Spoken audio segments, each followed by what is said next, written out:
till now we have learned about diuretics, ARB, angiotensin converting enzyme inhibitors,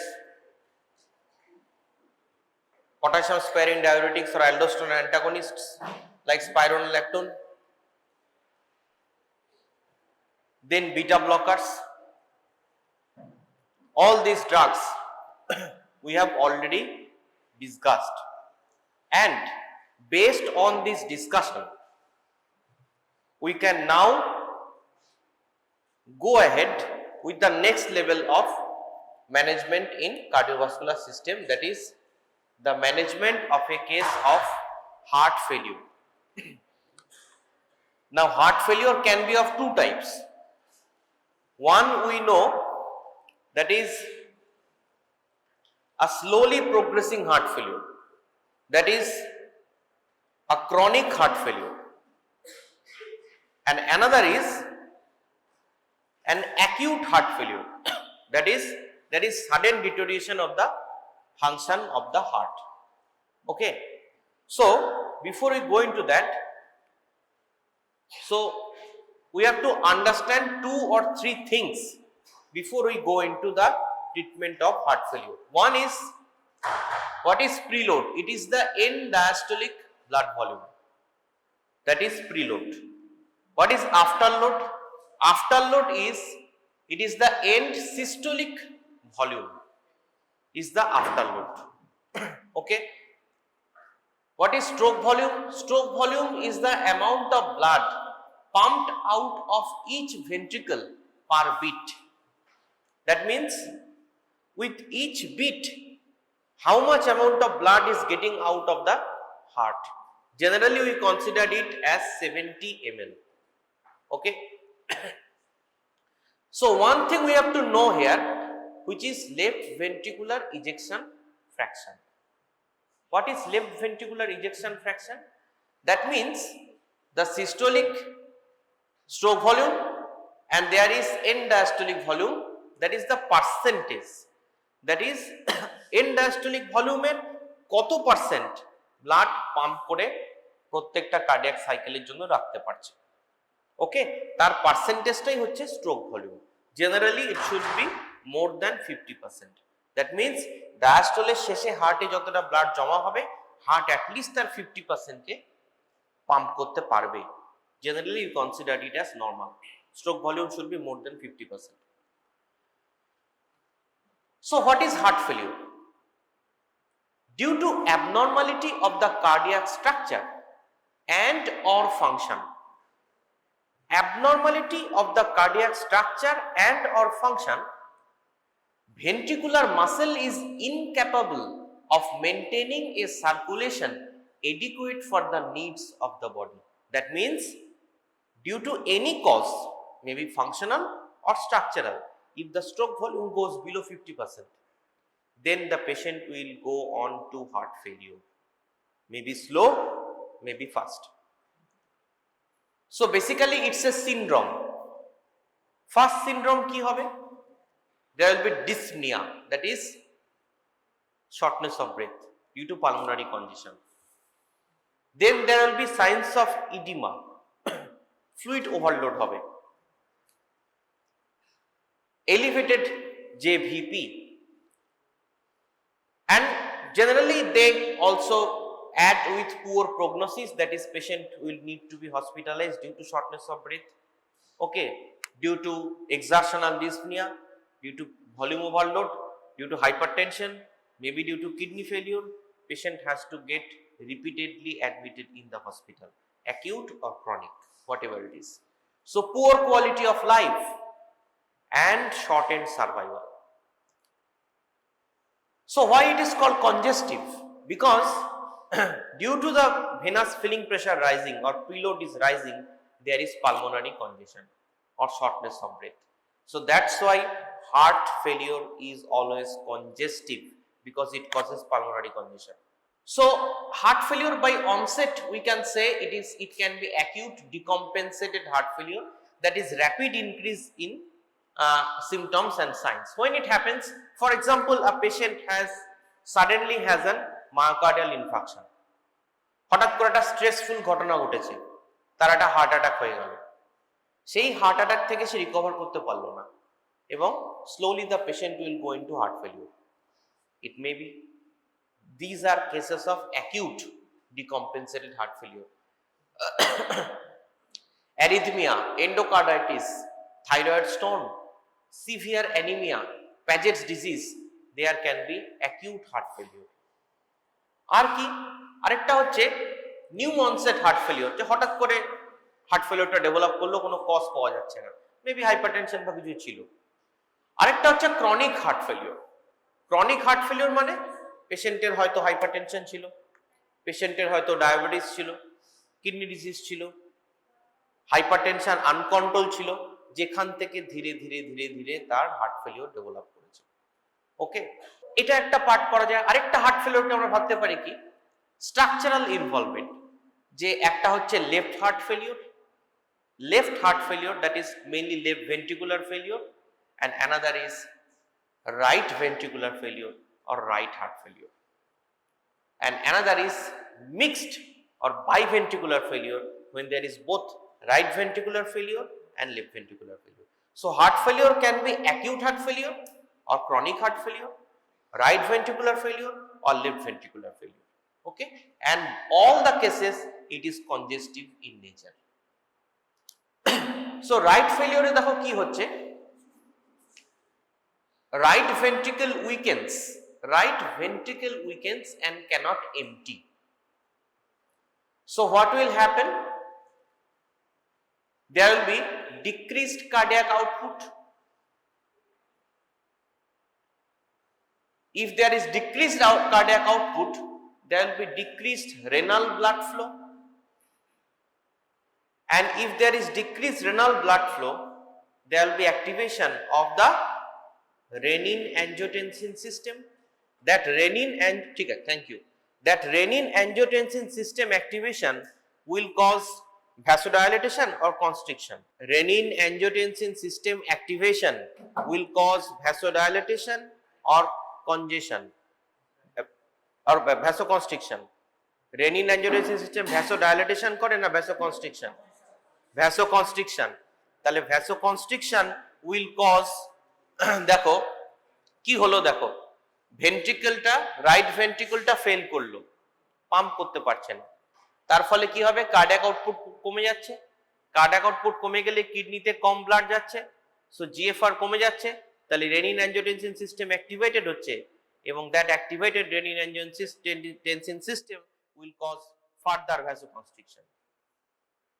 And if it causes further vasoconstriction, then there will be further rise in preload. তাই না? preload আরো বেড়ে যাবে। If there is increase in preload, then there will be further worsening of heart failure. কেন? আবার তার preload বেড়ে যাওয়াতে রাইট ভেন্ট্রিকুলে আরো কনজেশন হয়ে যাবে। তাহলে দেখো হার্ট ফেলিওর একটা ভিসিয়াস সাইকেল। একবার যদি শুরু হয় হার্ট ফেলিওর পেশেন্টের, যতই তুমি পেশেন্টকে ডায়াবেটিক দাও, যতই তুমি পেশেন্টকে এসি ইনহিবিটর দাও, patient will eventually go on to lead to further heart failure. You just can slow the disease progression. তুমি ডিজিজ প্রোগ্রেশনটাকে কিছুটা আটকাতে পারো, এর বাইরে কিছু করতে পারো না। Same happens in case of left ventricular failure. দেখো লেফট ভেন্ট্রিকুলার ফেলিওরে left ventricle weakens and cannot empty. And if left ventricle weakens and cannot empty, there will be pulmonary congestion. The backup flow goes to the lungs. And when there is pulmonary congestion, there will be pulmonary edema. Patient will have shortness of breath. Also, it will cause decrease in the cardiac output because of the weakness of the left ventricular muscle. And again, when there will be decrease in the cardiac output, the same thing will happen. Decreased blood flow to the kidney, renin-angiotensin system activation, further vasoconstriction, increase in afterload, so again further fall in cardiac output. So eventually patient will again go into cardiac failure. So it's a vicious cycle. Once it starts, it goes on going and going and going. You just can slow the progression, nothing else. So এগুলো তোমরা already আমরা discuss করেছি। দেখো, any index event like myocardial infarction, cardiomyopathy, geriatric problem, sedentary lifestyle, stress or idiopathy causing heart damage, ventricular overload, reduced ventricular contraction. So as a result, there is reduced cardiac output. When there is reduced cardiac output, there is sympathetic activation, and that sympathetic activation will cause increase in FOC, heart rate, increased afterload and increased preload. Right? On the other hand, what will happen? Reduced cardiac output will cause reduced renal blood flow, so renin release, activation of RAS, increased angiotensin, cardiac remodeling and left ventricular hypertrophy. And then left ventricular hypertrophy and increased preload and afterload, that will cause further reduction in the ejection fraction. So that is causing further reduction in the cardiac output. So the cycle keeps on going and going and going. On the other hand, renin release will also cause increased sodium and water reabsorption. So there will be further pulmonary congestion and fluid overload. So that will also precipitate increased afterload and preload and fall in cardiac output. So all the actions of the body to counter it goes into further deterioration of the heart failure. দেখো, progressively falling cardiac performance. The most important intrinsic compensatory mechanism is myocardial hypertrophy. This increase in muscle mass helps maintain cardiac performance. However, after an initial beneficial effect, hypertrophy can lead to ischemic changes, impairment of diastolic filling and alterations in ventricular geometry. That means renin-angiotensin system activation and cardiac remodeling is helpful initially, but as the time passes, দেখো হার্টের কি অবস্থা, হার্টটা ফুলে কোথায় চলে গেছে। দেখো এখানে দেখতে হবে, it's just like a balloon, একটা বেলুনের মতন হার্টটা ফুলে যাচ্ছে হার্ট ফেলিওরে। দেখো একটা নর্মাল হার্ট এবং তার দেখো মায়োসাইটটা কত কম, কার্ডিয়াক মায়োসাইট নর্মাল। দেখো প্রথমে কম্পেনসেটেড হাইপারট্রফি হলো, অর্থাৎ এখানে renin angiotensin system cardiac output বাড়াতে সক্ষম হলো ইনিশিয়াল। দেখো এখানে হার্টের হাইপারট্রফি হচ্ছে, হার্টের পাম্পিং ক্যাপাসিটি মেনটেন থাকছে, কিন্তু কি হচ্ছে, জাস্ট লাইক এ বেলুন, আরো ব্লাড, আরো এন্ডাস্টোলিক ভলিউম এখানে জমা হয়ে যাচ্ছে, আরো পালমোনারি কনজেশন হচ্ছে সময়ের সঙ্গে সঙ্গে।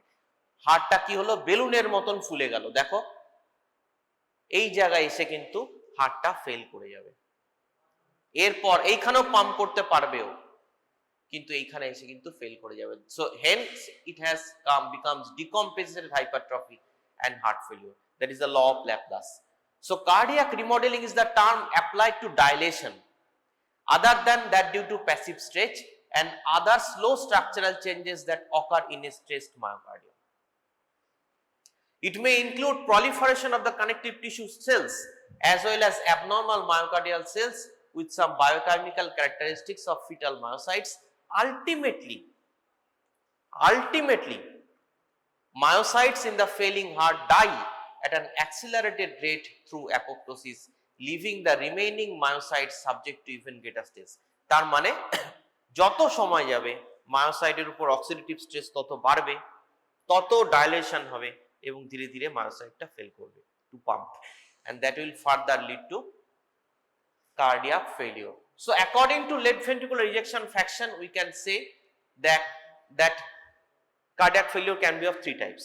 That is the formula we at present we follow. আমরা ইকোকার্ডিওগ্রাফি করাই এবং দেখি লেফট ভেন্ট্রিকুলার ইজেকশন ফ্র্যাকশন কত। If left ventricular ejection fraction is below 40%, it is HREF, that is heart failure with reduced ejection fraction.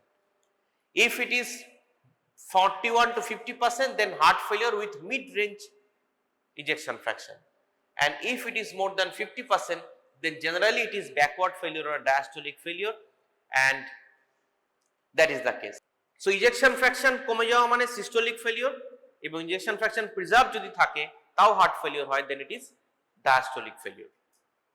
এটা new York heart অ্যাসোসিয়েশনের classification of heart failure. যাই হোক, এটার মধ্যে তোমাদের ঢুকে লাভ নেই, ছেড়ে দাও, পরে তোমরা পড়বে। তাহলে আমরা যেটা পার্ট আমাদের আসি সেটা হচ্ছে যে কনজেস্টিভ কার্ডিয়াক ফেলিওরের, তাহলে আমরা ট্রিটমেন্ট কি করব। ওকে, পরীক্ষায় কোশ্চেন দেবে pharmacotherapy of heart failure, long or short whatever it is. তাহলে দেখো ক্রনিক এবং অ্যাকিউট দুটো কেস আমাদের ভাগ করতে হবে। We have to treat the underlying cause, number 1। Number 2, prevention of adverse cardiac remodeling. Cardiac রিমডেলিংটাকে আমাদের প্রিভেন্ট করতে হবে, আন্ডারলাইং কজটাকে আমাদের সরাতে হবে, সার্ভাইভাল বাড়াতে হবে, কারণ বললাম পেশেন্টের কার্ডিয়াক ফাংশন ক্রমশ ডিটোরিয়েট করবে, so have to increase the survival. So cornerstones of therapy কি? First and most important thing is diuretic. Whenever we ask the question যে management of heart failure, you have to say number 1 is diuretic, diuretic and diuretic. বাদ বাকি সব পরে, diuretic ছাড়া heart failure treatment হবে না। Okay, so first point is diuretics, that is furosemide, torsemide, thiazide and spironolactone. Next key, antihypertensive like ACE inhibitor and ARB. Okay, next key, beta blockers. Beta blockers, carvedilol, bisoprolol and metoprolol. Next key, vasodilators, nitrate, hydralazine, sodium nitroprusside, nesiritide and nebulizing inhibitors. এর মধ্যে nebulizing inhibitor তোমাদের খুব question আসছে, কারণ এখন এটা recent কর্নারস্টোনস in heart failure. এই অবধি কিন্তু ক্রনিক হার্ট ফেলিওর, মনে রেখো। এই যে ভাগ করে দিয়েছি, diuretic, antihypertensive, beta blocker is for chronic heart failure, not for acute. অ্যাকিউটে ডায়োরেটিক অবশ্যই দেবো, অ্যান্টিহাইপারটেনসিভ দেবো, কিন্তু বিটা ব্লকার দেবো না। অ্যাকিউট হার্ট ফেলিওরের প্রথম ট্রিটমেন্ট হবে কিন্তু ভ্যাসোডাইলেটর এবং আয়োনোট্রপ। আয়োনোট্রপ মানে ডোবুটামিন, ডোপামিন এন্ড ডিঅক্সিন। তাহলে অ্যাকিউট হার্ট ফেলিওরে you have to give dobutamine, dopamine and digoxin, inotrope and not beta blocker. এইটা কিন্তু মনে রাখো, এটা লিখে রাখো। Beta blockers are indicated in the treatment of chronic heart failure, not acute heart failure. এটা কিন্তু কনফিউজিং, নইলে তোমরা বইয়ে যখন পড়বে কনফিউজ হয়ে যাবে, কারণ অনেক জায়গাতেই বইয়ে লেখা রয়েছে beta blocker is contraindicated in heart failure. না, beta blocker is contraindicated in acute heart failure. Beta blocker is contraindicated in acute heart failure, but beta blocker you have to give in chronic heart failure.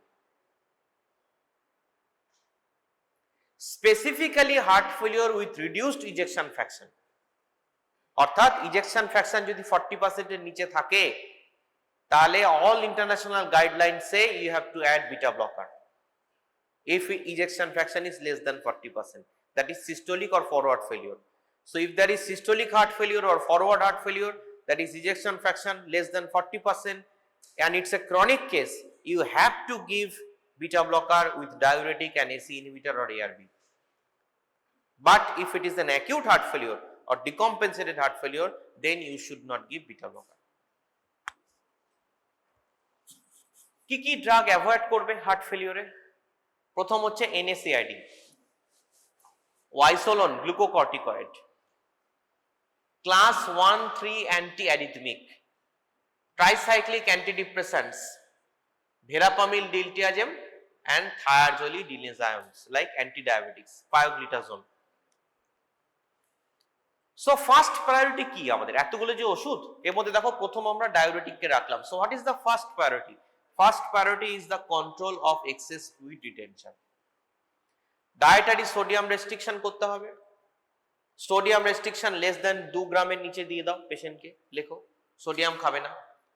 If dilutional hyponatremia is present, then restrict fluid intake to less than 1000, 1 litre কি 1.5 লিটারের বোতল, অর্থাৎ পেশেন্টকে বলে দিন আপনি 1 থেকে 1.5 litre fluid খাবেন, সারাদিনে জল খাবেন, এর বেশি জল খাবেন না, তাহলে ফ্লুইড ওভারলোডটা কমলো। সোডিয়াম ইনটেক আমি কমিয়ে দিলাম, তাহলে ফ্লুইড রিটেনশন কমে গেল। আর কি দিলাম? যে ফ্লুইডটা জমেছে সেটাকে বার করার জন্য ডায়োরেটিক দিয়ে দিলাম। কোন ডায়োরেটিক দেবো? Loop diuretics, furosemide or torsemide is preferred. Okay, because many cases with heart failure there is associated chronic kidney disease, so better to avoid thiazide. Start a loop diuretic. Follow up, কি follow up করবে? Check body weight, BP and serum electrolytes periodically. During acute diuresis, obtain daily weights aiming for loss of 1 to 1.5 kg per day. If there is increased thirst, hypotension, suspect overdiuresis. If potassium level less than 3.2 millimole per liter, potassium sparing diuretics can be considered. অর্থাৎ sodium potassium abnormality always check করতে হবে, কারণ ডাইলুশনাল হাইপোনাট্রিমিয়া hypokalemia হতে পারে। কেন ডাইলুশনাল হাইপোনাট্রিমিয়া হতে পারে heart ফেলিওরে? কেন? কারণ হার্ট ফেলিওরে ভলিউম ওভারলোড হচ্ছে। তাহলে ভলিউম ওভারলোড মানে কি? অনেক ফ্লুইড জমে যাচ্ছে। অনেক যদি ফ্লুইড জমে যায়, সোডিয়ামটা তো সেম, তাহলে কি হচ্ছে? সোডিয়ামটা ডাইলুটেড হয়ে যাচ্ছে। তাহলে তুমি যখনই সোডিয়াম পটাশিয়াম করাবে পেশেন্টের, দেখবে সোডিয়াম কম। অ্যাকচুয়ালি পেশেন্টের সোডিয়াম কম নয়, যেহেতু ফ্লুইড প্রচুর বেড়ে গেছে তাই সোডিয়ামটা ডাইলুটেড হয়ে যাচ্ছে। So this is a case of dilutional hyponatremia. এর ট্রিটমেন্ট কি? তুমি সল্ট ইনটেককে কমাতেই হবে, কিছু করার নেই। তুমি ফ্লুইডটাকে বার করে দাও আর ফ্লুইড ইনটেকটাকে কমিয়ে দাও, ডাইলুশনাল হাইপোনাট্রিমিয়া কারেক্টেড হয়ে যাবে। দেখতে হবে পটাশিয়ামও কম কিনা। যদি পটাশিয়াম কম থাকে তাহলে একটা এসিই ইনহিবিটর ঢুকিয়ে দিতে পারো, অথবা একটা পটাশিয়াম স্পেয়ারিং ডায়োরেটিক অ্যাড করে দাও like spironolactone, which again will inhibit some portion of renin-angiotensin system. Aldosterone antagonist therapy যেটা বললাম, spironolactone or eplerenone added to standard therapy in advanced heart failure reduces mortality. Such therapy should be considered in patients with class 3 or class 4 heart failure symptoms and ejection fraction less than 35%. Spironolactone should be used cautiously when combined with AC inhibitor or ARB to avoid hyperkalemia. Definitely. Avoid spironolactone if potassium is more than 5 or creatinine more than 2.5. Spironolactone and eplerenone are the only diuretics found to reduce mortality and morbidity in chronic heart failure. So furosemide, although it's a diuretic and removing venous pulmonary congestion, it does not reduce the cardiac mortality, but spironolactone reduces cardiac mortality. Very important. So these are the diuretics we can use: furosemide, torsemide, bumetanide, hydrochlorothiazide. If kidney function is normal, you can give, otherwise not, and metolazone. So these things we have discussed. Then তাহলে diuretic হলো, আর কি দিতে পারি আমরা? এসিই inhibitor. দেখো এগুলো নিয়ে নতুন করে আর কিছু বলার নেই। Recommended as standard initial chronic heart failure therapy. তাহলে হার্ট ফেলিওর ট্রিটমেন্ট কি দেবো? প্রথম দেবো ডায়োরেটিক, নেক্সট কি দেবো? AC inhibitor or ARB. Very good. They prolong the life in symptomatic chronic heart failure. তাহলে দেখো, just like spironolactone, AC inhibitor improves the mortality, improves the survival. অর্থাৎ পেশেন্টের হার্ট ফেলিওরের প্রোগ্রেশনটাকে AC inhibitor কমিয়ে দেবে। ওকে, may result in hypotension in patients who are volume depleted. So start at the lowest dose.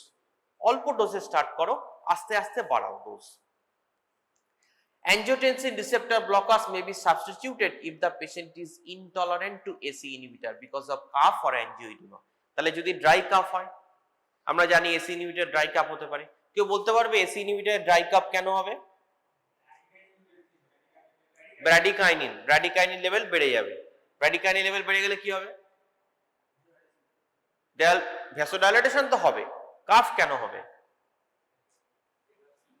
Yes, very good.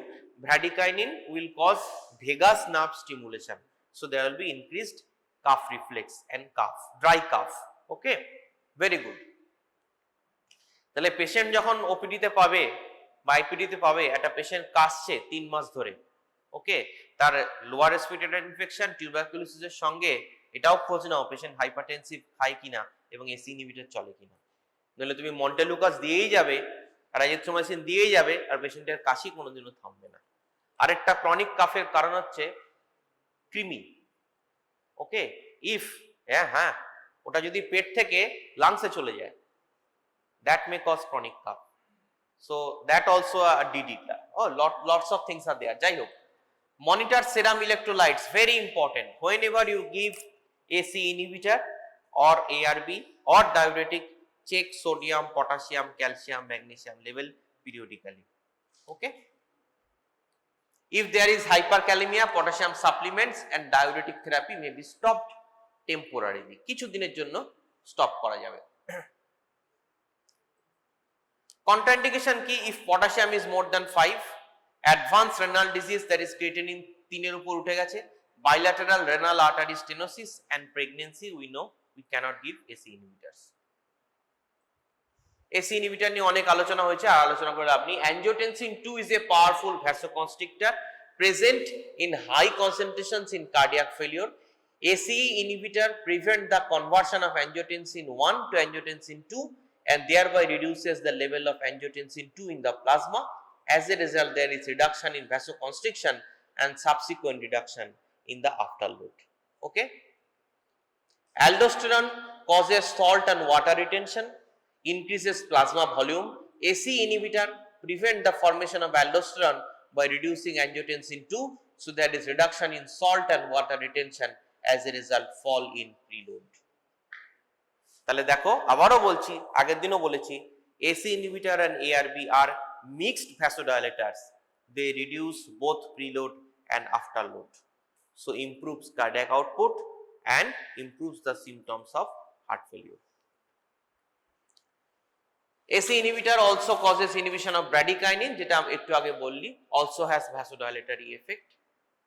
AC inhibitor on long term use can reverse the adverse cardiac remodeling. অর্থাৎ এই যে আমরা বললাম হার্টটা বেলুনের মতন ফুলে যাচ্ছে due to persistent activation of renin system, আজকে যদি আমরা রেনিন সিস্টেমটাকে ব্লক করে দিই তাহলে ওই কার্ডিয়াক, ওই যে বেলুনের মতন ফুলে যাওয়া হার্টটা, সেটা স্লো হয়ে যাবে, অত তাড়াতাড়ি ফাস্ট ডিকম্পেনসেট করবে না, তাহলে পেশেন্টের সার্ভাইভাল রেট অনেক বেড়ে যাবে।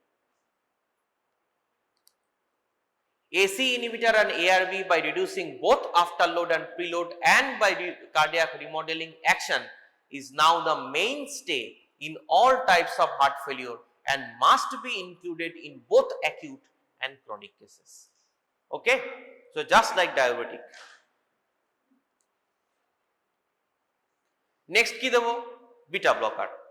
Beta blocker দেখো administered in gradually augmented dose along with diuretics and AC inhibitor. শুধু beta blocker এর কোনো রোল নেই, diuretic বা AC inhibitor দেওয়ার পর you have to add beta blocker. Improve symptoms and prolong survival in patients with compensated heart failure with reduced ejection fraction. That means যেটা বললাম, লিখিয়ে দিলাম, 40% এর নিচে যদি যাদের যাবে ইজেকশন ফ্র্যাকশন ফল হচ্ছে, মানে systolic heart failure or forward heart failure, তার ক্ষেত্রে আমরা বিটা ব্লকার দেব।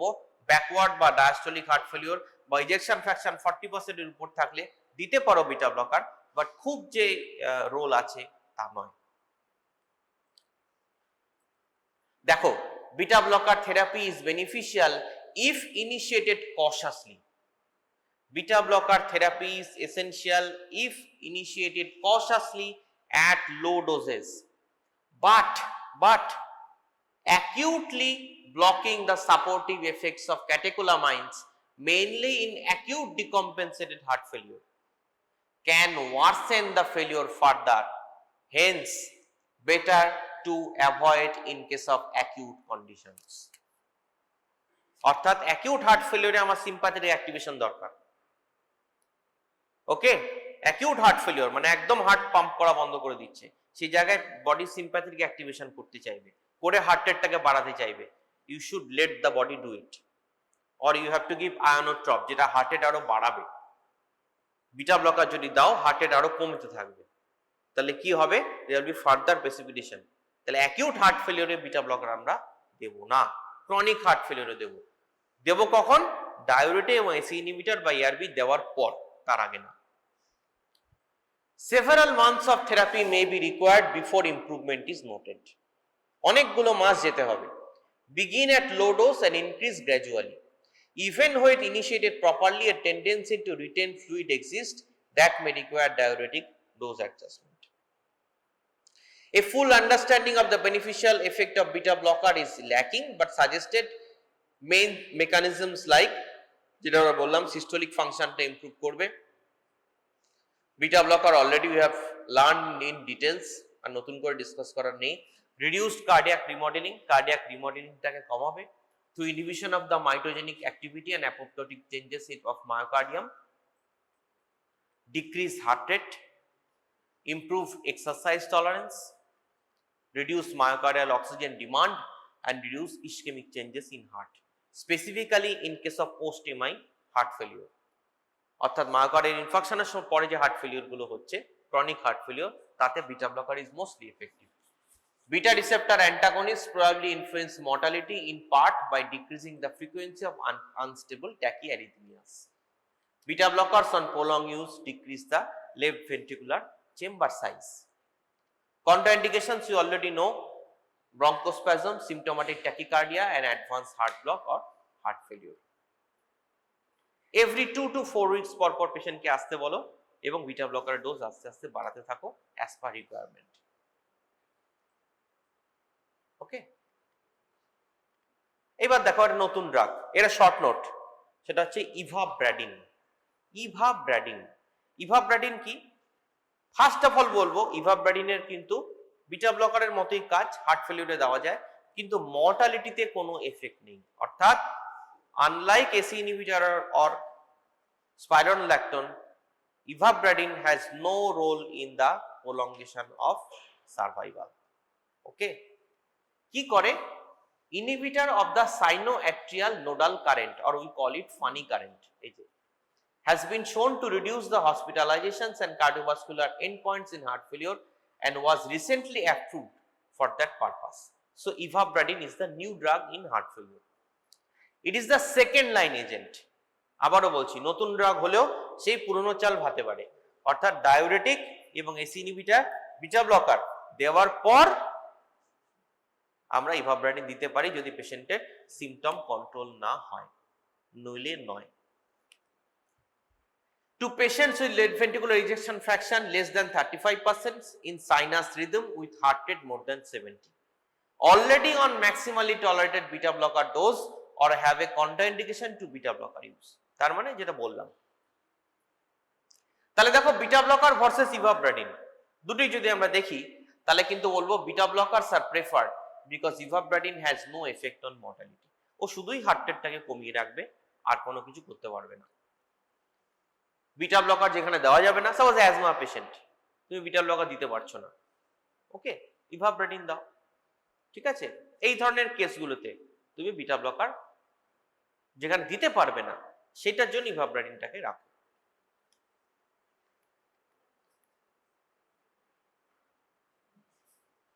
আচ্ছা, এইবার কি আরেকটা হচ্ছে ভ্যাসোডাইলেটর। ভ্যাসোডাইলেটর কি দেওয়া যায়? A fixed dose combination of oral vasodilators like hydralazine and isosorbide dinitrate may be of benefit for chronic administration in patients intolerant to AC inhibitors or ARB, and is also beneficial as part of the standard therapy along with AC inhibitor and beta blocker. তার মানে hydralazine এবং sodium nitroprusside as vasodilators can be given. কখন দেওয়া যেতে পারে? একটা হচ্ছে when AC inhibitor and diuretic will not act, কাজ করছে না, অথবা AC inhibitor বা ARB দেওয়া যাবে না, সেই ক্ষেত্রে আমরা হাইড্রালাজিন বা সোডিয়াম নাইট্রোপ্রুসাইড দিতে পারি। হাইড্রালাজিন কি করবে? It reduces after load, and sodium nitroprusside কি করবে? It will reduce the preload. তাহলে again just like AC inhibitor, it will cause preload and after load reduction. এখন দেওয়া হয় না কেন? হাইড্রালাজিন একটা বিরাট প্রবলেম হচ্ছে কি, হাইড্রালাজিন আফটার লোড তো কমায় কিন্তু সিভিয়ার ট্যাকিকার্ডিয়া করে, ওই জন্য হাইড্রালাজিন এখন আর আমরা ইউজ করি না। খুব rare case, contraindicated AC inhibitor দেওয়া যাচ্ছে না, পেশেন্ট টলারেট করতে পারছে না, সেক্ষেত্রে আমরা হাইড্রালাজিন ভাবতে পারি। আদারওয়াইজ কিন্তু হাইড্রালাজিন খুব একটা এখন আর ইউজ করা হয় না in case of heart failure. দেখো, hydralazine should be used with great caution in elderly patients and in hypertensive patients with coronary artery disease because of the possibility of precipitation of myocardial ischemia due to reflex tachycardia. ওকে, তাহলে আফটারলোড কম হবে, blood pressure fall হবে, কিন্তু reflex tachycardia হবে। তো reflex tachycardia হলে যদি আজকে myocardial infarction থেকে হার্ট ফেলিওর হয়ে থাকে, তাহলে মায়োকার্ডিয়াল ইনফাকশন আরো প্রেসিপিটেট করে যেতে পারে, হার্ট রেট বেড়ে যাওয়া। Okay, so better not to give. আর কি করে? লুপাস, সিস্টেমিক লুপাস, এর বিরাট একটা সাইড এফেক্ট হাইড্রালাজিনের, বেসিক্যালি অ্যান আর্টেরিওলার ডায়ালেটর। এইটা খুব ইম্পর্টেন্ট, এইটা আমরা দিই এবং ইসকেমিক হার্ট ডিজিজের ক্ষেত্রেও আমরা দিই, সেটা হচ্ছে আইসোসরবাইড ডাইনাইট্রেট। ওকে, এটা কি করে? দেখো, এই নাইট্রেট যত আছে isosorbide dinitrate, isosorbide mononitrate, nitroglycerine, যাই বলো, যত নাইট্রেট আছে ফাংশন এক। কি ফাংশন? দেখো, it causes release of nitric oxide, nitric oxide, and that nitric oxide causes conversion, আগেও বলেছিলাম আগের দিন যে কন্ট্রাকশন এবং ডাইলেটেশন অফ দ্য আর্টারি, তাতে যে নাইট্রিক অক্সাইড কি করে, it causes activation of the cyclic GMP, and that cyclic GMP is responsible for dephosphorylation, দেখো PO4 টা এখান থেকে বেরিয়ে যাচ্ছে, dephosphorylation of the myosin light chain kinase, and if the myosin light chain kinase is dephosphorylated, then there will be less actin myosin formation and there will be vasodilatation or relaxation of the vascular smooth muscle. So there will be fall in preload or venous dilatation. Sodium nitroprusside is mainly causing venous dilatation, not arterial dilatation. মনে থাকবে তো? হ্যাঁ, এটা লিখে রাখো। ACE inhibitor is a mixed vasodilator. ACE inhibitor is a mixed vasodilator. Reduces afterload and preload both. Sodium nitroprusside is a vasodilator, reduces preload. Hydralazine is a arterial dilator and reduces afterload.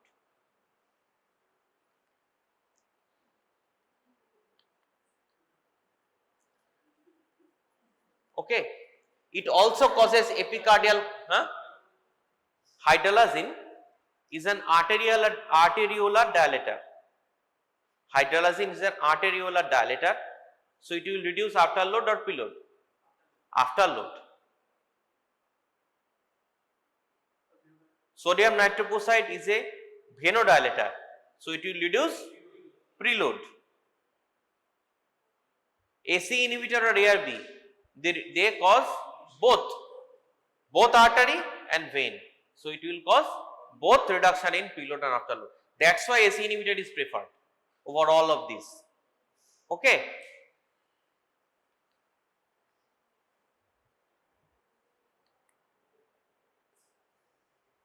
Nitrate নিয়ে আমি খুব বেশি কিছু বলবো না, কারণ nitrate basically ischemic heart ডিজিজের মধ্যে আসবে এবং basically it also causes dilatation of the epicardial coronary artery এবং there will be more blood delivered to the coronary myocardium in case of ischaemia.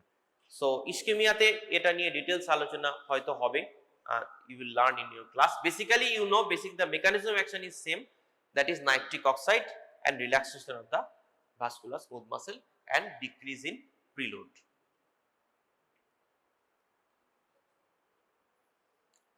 দেখো, in sicker hospitalized patients IV vasodilator therapy is often necessary. অর্থাৎ patient যদি hospitalise থাকে তাহলে কিন্তু IV vasodilator দিতে হবে, অর্থাৎ নাইট্রোপ্রোসাইডটা আমরা IV তে দেব। ওকে, নাইট্রোপ্রোসাইড ইজ এ vasodilator, যেটা বললাম। নাইট্রোপ্রোসাইড ডাইলেটস, দেখো এইখানে একটা পার্থক্য, নাইট্রোপ্রোসাইড কিন্তু একমাত্র নাইট্রোগ্লিসারিন নাইট্রেট গ্রুপের মধ্যে পড়বে যার আর্টারির উপরও কিছু কাজ আছে, তাহলে এটা লিখে রাখতে পারো ওখানে স্টার মেরে, except nitroprusside IV, except nitroprusside IV, which dilates both artery and vein.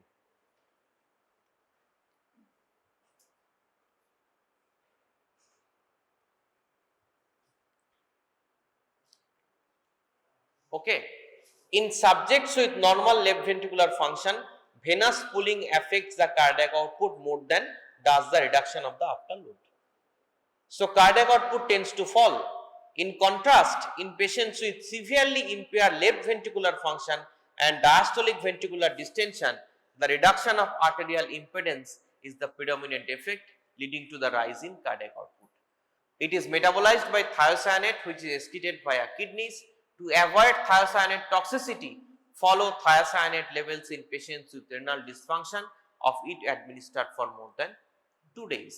তাহলে বেসিক্যালি কি, আমরা নাইট্রোপ্রোসাইড কখন দেব? যদি দেখি পেশেন্ট হসপিটালাইজড হয়ে গেছে, ওরালি তাকে আর ওষুধ দেওয়া যাচ্ছে না, ওরালি আমরা এসি ইনহিবিটর দিতে পারছি না, ডায়োরেটিক দিতে পারবো কারণ ফ্রুসেমাইড IV তে আছে, frusemide is available as intravenous. তাহলে আমরা যখন পেশেন্ট হসপিটালে চলে যাবে, এত শ্বাসকষ্ট হচ্ছে সে ওষুধও খেতে পারছে না, এত ভলিউম ওভারলোড হয়েছে, ব্লাড প্রেশার চরম বেড়ে গেছে, সিভিয়ার হার্ট ফেলিওরে চলে গেছে, সিভিয়ারলি ডিকম্পেনসেটেড, তখন আমরা তাকে কি করব, আমরা তাকে ওরালি আর না দিয়ে ইনজেক্টেবলে চলে যেতে থাকবো। অর্থাৎ ডায়োরেটিক ওরালি না দিয়ে ফ্রুসেমাইড আইভি দেবো, ইনফিউশনে দেবো, দিতে থাকবো সারাদিন ধরে অল্প অল্প করে। এসি ইনহিবিটর না দিয়ে সোডিয়াম নাইট্রোক্লোরাইড আইভি দিয়ে দেবো। Again, it will cause arterial and venous dilatation just like ACE inhibitor. Okay.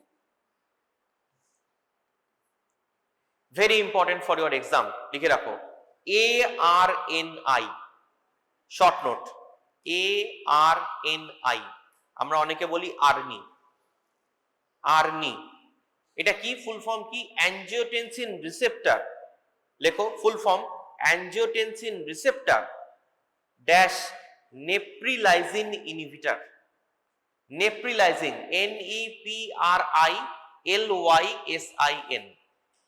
Angiotensin receptor neprilysin inhibitor. এর নাম কি, লেখো স্যাকুবিট্রিল,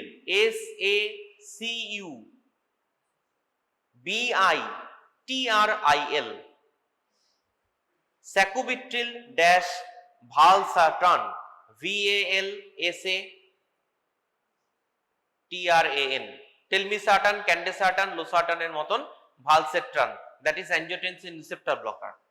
আর স্যাকুবিট্রিল কি, নেপ্রিলাইজিন ইনহিবিটর। ওকে, আমরা দুটোকে কম্বিনেশন করে দিচ্ছি, sacubitril valsartan, that is an ARNI, angiotensin receptor and neprilysin inhibitor. Okay, এখন দেখো এই নেপ্রিলাইজিন বস্তুটা কোথা থেকে এলো। এই নেপ্রিলাইজিন সম্বন্ধে আজ থেকে 10-15 বছর আগেও কোনো ধারণা ছিল না। ওকে, নেপ্রিলাইজিনটা কি, এই যে একটা হার্ট ফেলিওর হচ্ছে এবং সেখানে খুব ভালো করে বুঝে নাও, এটা তোমাদের শর্ট নোট, প্রত্যেকবার দেখবে লং কোশ্চেন লাস্ট 3-4 বছর ধরে হার্ট ফেলিওরের কোশ্চেনের সঙ্গে এটাকে ঢুকিয়ে দেওয়া হচ্ছে, হোয়াট ইজ আর্নি বলে, এটা 2 মার্ক 3 মার্ক অ্যাড হয়ে যাচ্ছে।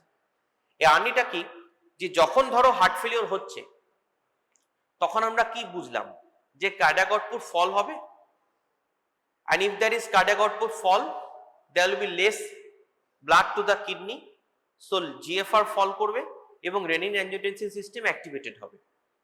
রেনিন অ্যাঞ্জিওটেনসিন সিস্টেম অ্যাক্টিভেট হওয়া মানে কার্ডিয়াক হার্ট হাইপারট্রফি হবে, কার্ডিয়াক রিমডেলিং হবে, তাই তো আমরা বুঝলাম এতক্ষণ।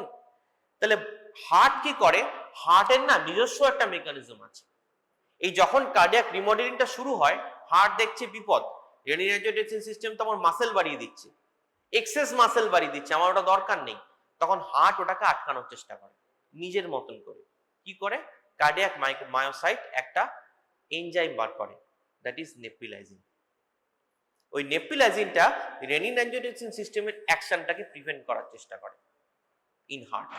So neprilysin blocks the cardiac remodeling induced by renin angiotensin system.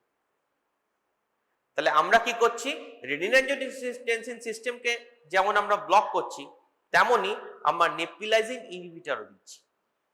তাহলে কি হবে দেখো, নেপ্রিলাইজিন ইনহিবিটর, নেপ্রিলাইজিন কি করে, ইট inhibits enhanced action of ANP and BNP which causes inhibition of cardiac hypertrophy and fibrosis. তাহলে কি হলো, ANP and BNP, an atrial natriuretic peptide or basal natriuretic peptide, এই যে কার্ডিয়াক হাইপারট্রফিটাকে ইনহিবিট করতো, নেপ্রিলাইজিনটাকে ব্লক করে দেওয়ায় ANP আর BNP ডিগ্রেড হতে পারবে না। তাহলে ANP আর BNP যদি ডিগ্রেড হতে না পারে, তাহলে কার্ডিয়াক রিমডেলিংটা আরো আটকে যাবে। তাহলে লিখে রাখো, neprilysin is responsible for metabolism of ANP and BNP from heart, that is atrial natriuretic peptide. Okay, as a result there is increased action of ANP and BNP and further inhibition of cardiac remodeling.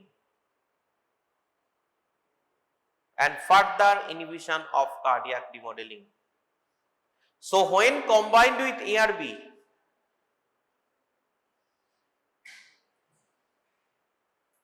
there is further improvement in survival. Further improvement in survival.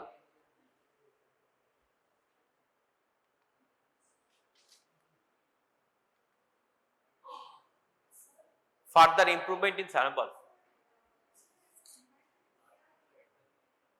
হ্যাঁ, এআরবিটা কি? Valsartan হচ্ছে ARB, telmisartan, candesartan, losartan, আর নতুন এসছে valsartan. ANP and BNP হচ্ছে atrial natriuretic peptide এবং basal basal natriuretic peptide. Whenever there is renin-angiotensin system activation, it will cause oxidative stress in the heart. It will cause pro-inflammatory changes in the heart. Okay, that will lead to inflammation of the myocardium and finally eventually hypertrophy. Hypertrophy হলে cardiac output প্রথমে বাড়বে কিন্তু ধীরে ধীরে কমতে থাকবে and it will cause to lead to heart failure. Heart কি করছে? এই যে এটাকে চলছে ঘটনাটা, হার্ট এটাকে দেখে মায়োসাইট বলছে যে আমরা একটা এএনপি, বিএনপি এবং নেবুলাইজিন বার করি। ওকে, এই এএনপিটা কি করবে? এই যে রেনিন একটা অ্যাডভার্স এফেক্ট ফেলছে হার্টের উপর, কার্ডিয়াক হাইপারট্রফি করে দিচ্ছে, এই অ্যাডভার্স এফেক্টটাকে ব্লক করবে। কে ব্লক করবে? এই এএনপি এন্ড বিএনপি। হলো? তাহলে এএনপি এন্ড বিএনপি হচ্ছে beneficial effect on the heart. তাহলে এএনপি আর বিএনপি কে ডিগ্রেড করে বার করে দিচ্ছে কে? নেবুলাইজিন। তাহলে আমি যদি নেবুলাইজিনটাকে ইনহিবিট করে দিই তাহলে এএনপি আর বিএনপি লেভেলটা বেড়ে যাবে। So there will be further beneficial effect on the heart by preventing the renin-angiotensin system induced cardiac remodeling. বোঝা গেল? That is why we are combining ARB with NI and we are calling it ARNI, angiotensin receptor ব্লকারটা বলছে না, যেহেতু লাস্টে inhibitor দিয়েছে, angiotensin blocker receptor and nebulizing inhibitor. Angiotensin receptor inhibitor কে valsartan, neprilysin inhibitor কে sacubitril. ঠিক আছে? এখন খুব ভালো ড্রাগ, খুব ভালো ওষুধ, কিন্তু প্রবলেম হচ্ছে কি, ওই যে যত গুড় তত মিষ্টি কথাই আছে। এই ভালসারটানের দাম হচ্ছে 1000 টাকা এক পাতা। ঠিক আছে?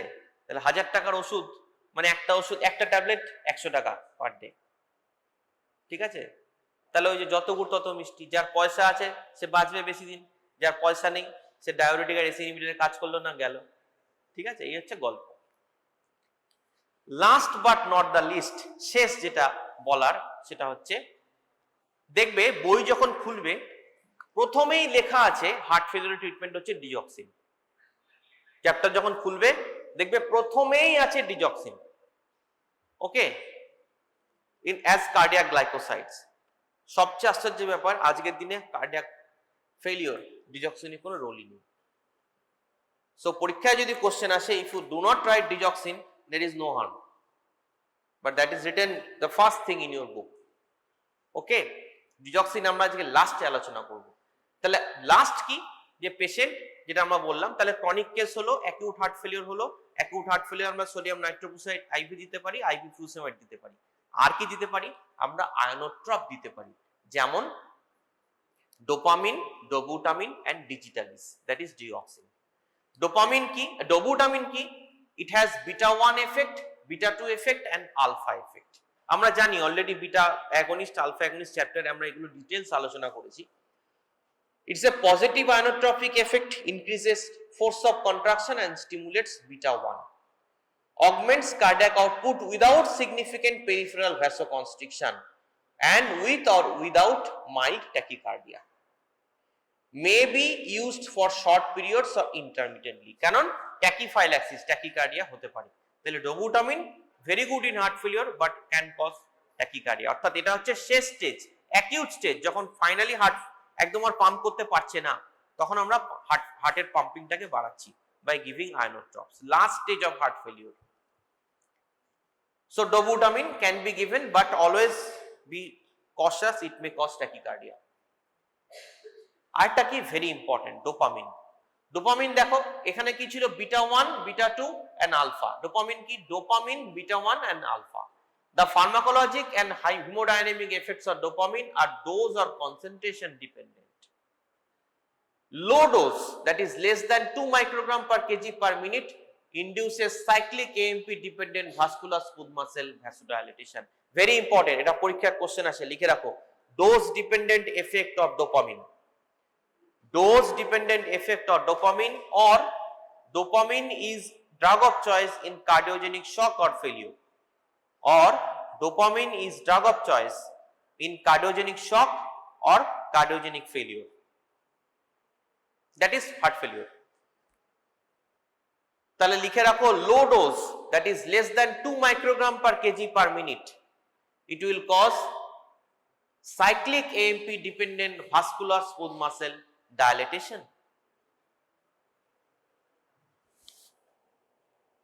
Okay, also lekho, also activation of the dopaminergic receptors on the sympathetic nerve will cause inhibition of norepinephrine release because it is an autoreceptor.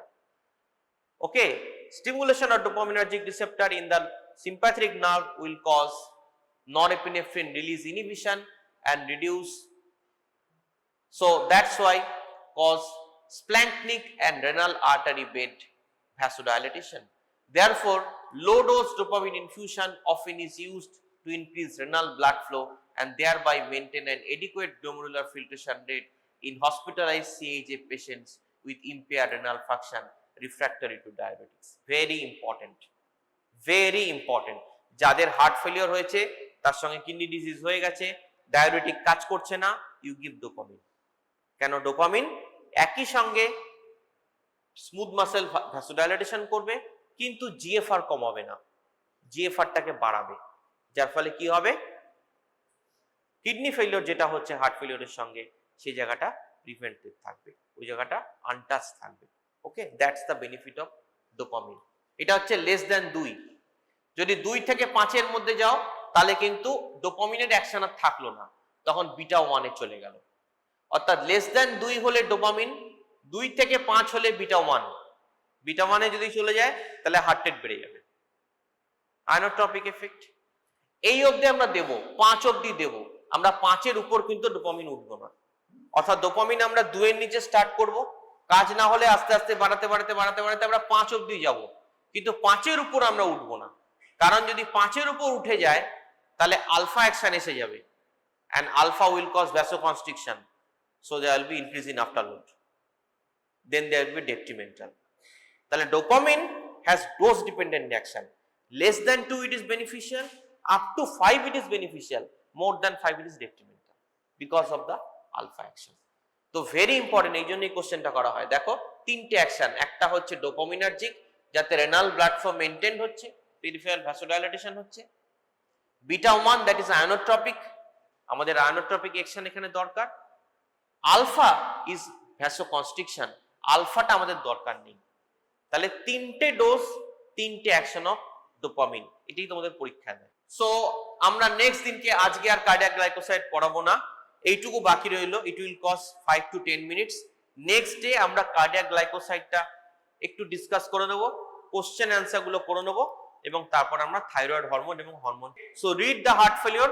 Next day will discuss a little bit cardiac glycoside and ends the cardiovascular system. Thank you very much.